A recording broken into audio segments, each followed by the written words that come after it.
Tell me what your life was like before you died.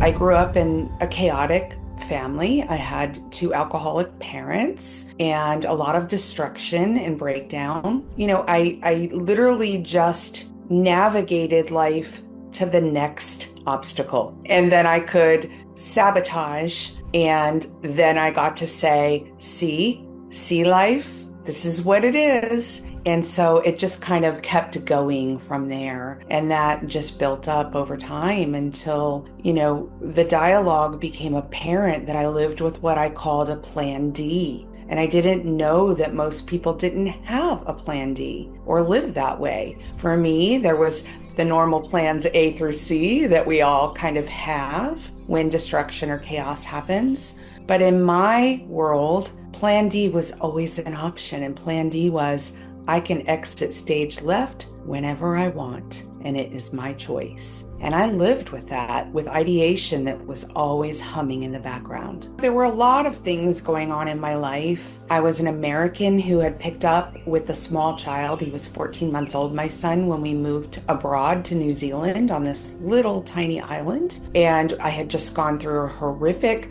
full-blown hysterectomy and a divorce all at once. And part of the divorce agreement that I made with my ex-husband was that New Zealand would be a really positive place to raise our son as a single mother. I was a project manager by trade, and so finding work there with my ex-husband being a New Zealander made sense. And I now look at it and think I was either insane or absolutely brave, or something bigger than I had a bigger plan, which we all know was likely the case. And off to New Zealand I went. And in that movement with everything that was going on, it started to create the atmosphere of recognition that other people didn't live with a plan D, because I was starting to have some healthy experiences in life. I met a new partner who was also an American in New Zealand. He and I formed a relationship. Some healthy things started to happen and transpire for me. But as we often know, with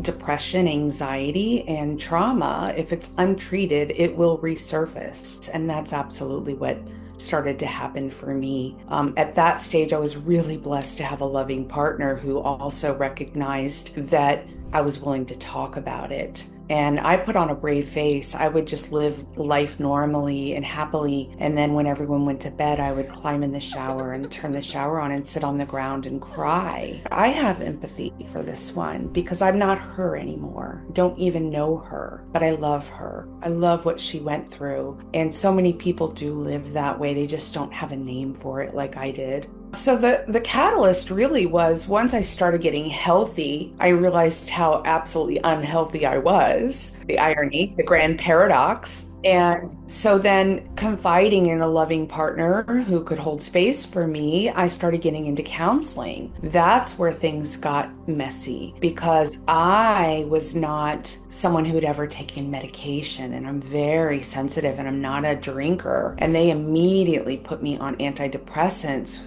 and anti-anxiety medication and sleeping pills. And so this escalated everything.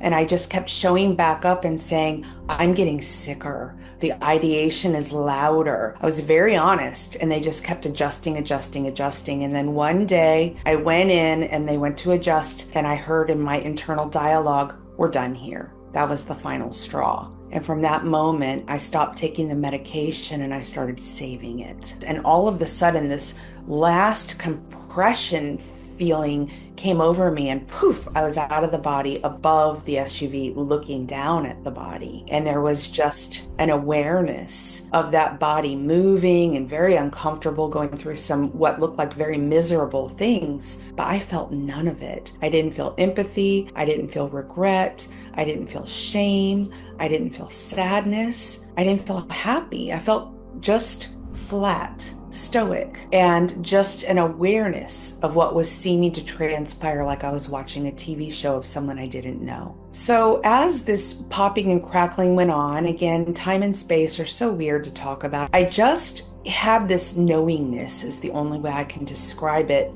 that this felt familiar and safe, and that I didn't need to try and go anywhere, to just trust what was happening. And since there wasn't a drive to get back in the body, and there was no curiosity or thoughts about where to go, I don't know how much time I was there, but the next thing I knew, the popping and the crackling intensified again. The sensation of that upward pulling arose again. And then all of a sudden there was this thrust, and I knew I wasn't a body. And all of a sudden I burst into this darkness. I call it the void. Everything was black, and I was all of it. I wasn't something experiencing it. I was it. It was the most loving and beautiful experience I've ever had. And literally the closest thing I can use to describe it to was the first time I held my son as a baby and looked into his eyes, and I felt that love you just cannot recreate. And it was that times a million. I felt held, I felt loved, call it God, call it source, call it universe. I just knew that I was it.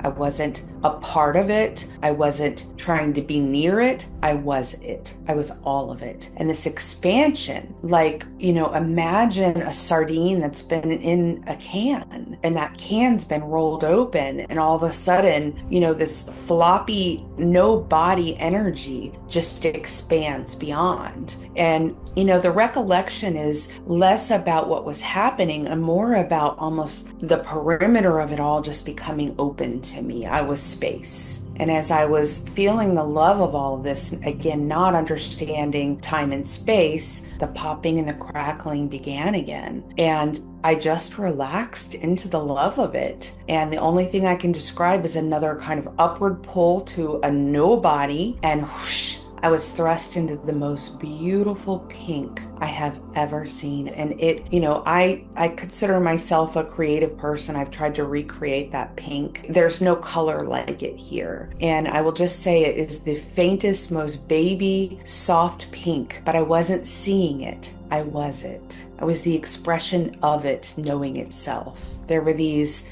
smells I likened to like a gardenia flower, very potent and powerful, but I wasn't smelling them. I was the smell. And these choirs, I truly believe it was angelic. I was just it. It wasn't happening for me. I was all of it. And that continued. Again, I don't know how long, no time and space makes sense here, but I just had this, again, almost an intuitive knowingness that something was beckoning me, for lack of better terms. And without being a body, without having thoughts, yet feeling very familiar and calm, I just trusted it. And the next thing I knew, I was with that. And for the first time, I had a visual in this experience that wasn't me. And that visual, I just knew intuitively, was Archangel Gabriel. And growing up Catholic and Catholicism, I do believe that our NDEs tend to bring forward things that we feel familiar with in the lifetime. So for me, Catholicism had a lot of beauty, and the angelic realm did, and I just trusted it. And I felt this beckoning. And so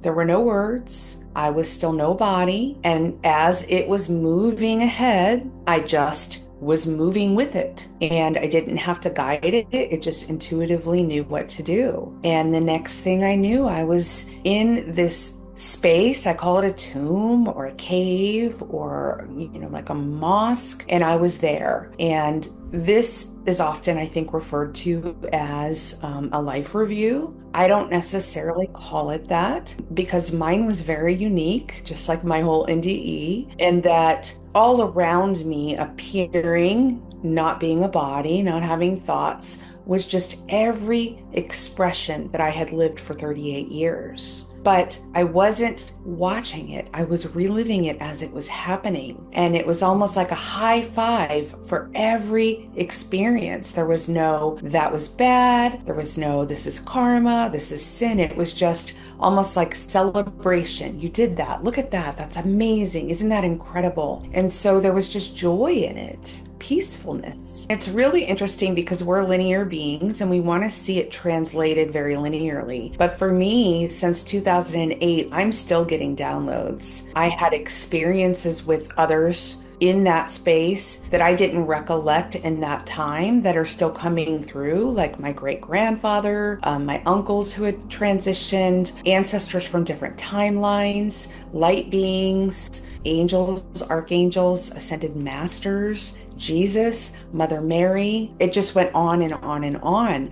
They appeared to me, but I was nobody, and no one needed to communicate. It was all just a knowing. It was just a knowing. Completely, everything woke up. For me, mine have all always led me back to the love of myself, my true divine nature. They never lead me to, I say birth guide, Bernadette, right? All gods must die. There's only one true master here, and we're a part of it. So each of these expressions has shown up as a guide for me, but there's also an internal knowing that's also part of God, part of Source. So how can Jesus be everywhere? Because he's just an internal play running in the dialogue of the human being that's never been separate from you at all. Why there's a consistency that there's tunnels and things in these NDEs that we all kind of feel there's some relatable piece to, because there's no separation. If you say oneness,